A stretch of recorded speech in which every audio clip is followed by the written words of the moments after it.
Fala pessoal, dessa vez respondendo pergunta de inscritos, o Adriano fez uma pergunta muito relevante. Vamos lembrar de pessoas no céu?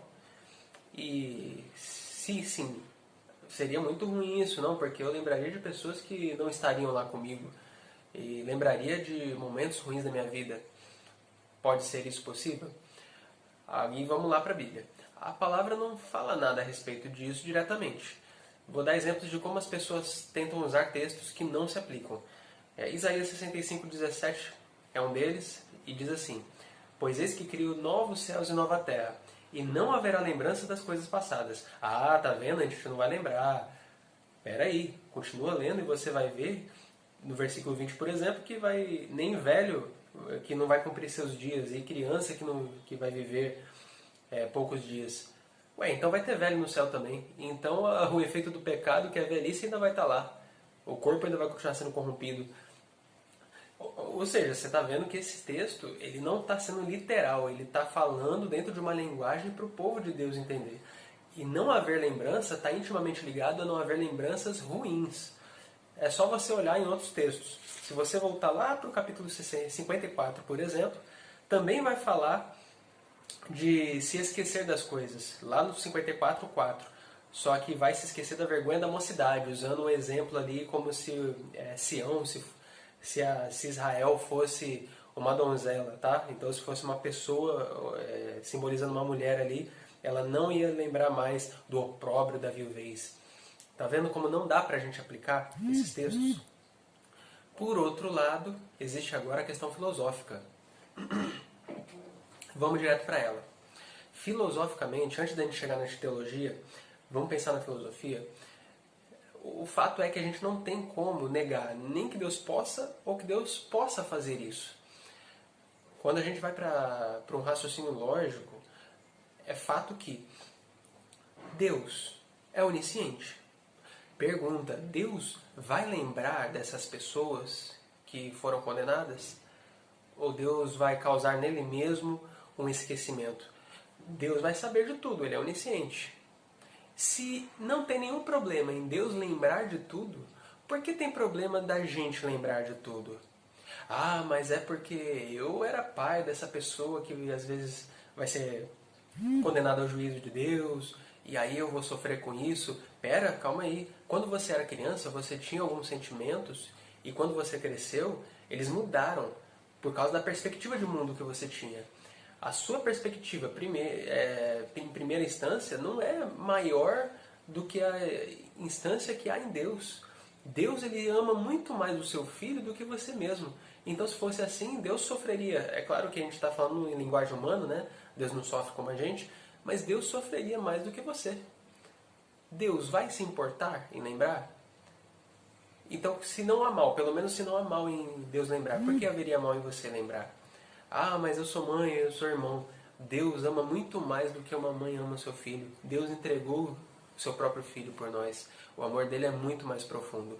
Só que quando a gente estiver com Deus, no novo céu, na nova terra, a nossa perspectiva vai mudar. Assim como uma criança cresce, porque hoje é claro que a pessoa defende até um bandido hoje que se torna um criminoso porque é filho dela. É subjetivo. Mas o nosso senso de justiça vai ser transformado. A gente não vai estar mais no corpo da carne. Teremos uma visão da justiça de Deus.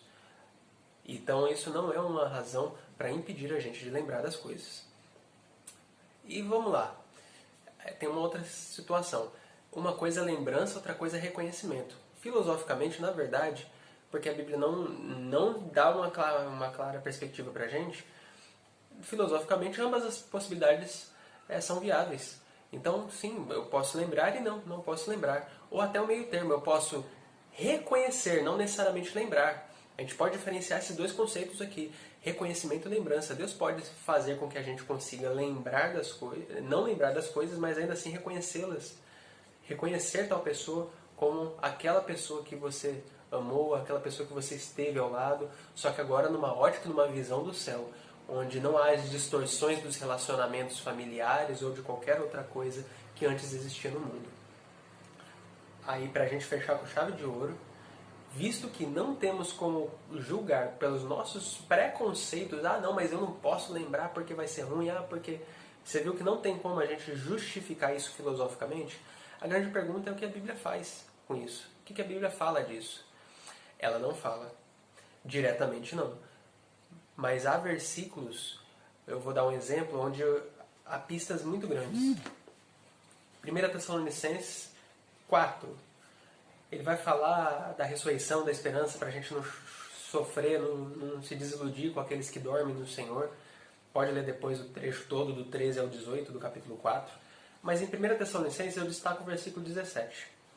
Depois nós, os vivos, os que ficarmos, seremos arrebatados juntamente com eles os que morreram em Cristo, e nós que ficarmos vivos para a vinda do Senhor, é o que Paulo está dizendo, entre as nuvens, para encontro do Senhor nos ares, e assim estaremos para sempre com o Senhor. Se não houvesse nenhum tipo de lembrança, ou ao menos um reconhecimento, aqui seria a perfeita hora para Paulo observar isso. Olha, nós estaremos com o Senhor, embora a gente não se reconheça. Embora a gente não consiga se reconhecer. Só que Paulo não faz isso. Ele diz, estaremos para sempre com o Senhor. Por que Paulo diria algo diferente se na mente dele realmente estivesse assim? Não, a gente vai se conhecer. Então não teria por que ele fazer essa observação óbvia. Abrir um parênteses para aquilo que é óbvio. Estaremos para sempre com o Senhor. Se estaremos, é uma grande oportunidade, um grande apontamento, uma evidência de que a gente vai se ver e vai se reconhecer. E assim vai, tá, gente? Outros versículos podem ser colocados. Ah, estará na mesa com Abraão, Isaac e Jacó. Só que aí a gente tem argumento para os dois lados. Pode ser ilustrativo, pode ser literal. No final das contas, o que a gente tem é o bom senso. Diante das Escrituras, que não se posicionam diretamente, mas diante de um bom senso, a gente percebe que não há motivos, no mínimo, para você sair dizendo que a gente não vai lembrar das pessoas no céu. E que é possível que Deus faça isso. E que é o que faz mais sentido. Porque que outra forma teria da gente agradecer e louvá-lo mais profundamente? Aquilo que é ruim não necessariamente se tornará ruim na perspectiva do céu. Pelo contrário, Deus pode fazer das coisas ruins uma glória ainda maior. É exatamente o que acontece no nosso mundo de pecado. Onde abundou o pecado, superabundou a graça. Onde existiam amarguras, no céu, nós poderemos olhar para o passado, provavelmente, e saber o que Deus fez por nós e agradecê-lo profundamente por isso. O que nos vai dar mais intimidade, o que se torna algo mais profundo a priori em relação à nossa intimidade com Deus. Não necessariamente precisamos lembrar de tudo. Deus pode fazer isso, mas também Deus não pode fazer isso. Pode não fazer isso. Fique então com esse pensamento em vista. Pense apenas naquilo que a Bíblia diz. O que ela não diz, espere até lá para a gente saber. Mas saiba que temos boas pistas de que, sim, vamos nos lembrar, ou no mínimo, vamos nos reconhecer. Meu nome é Luiz Eduardo e você está no canal Teólogos.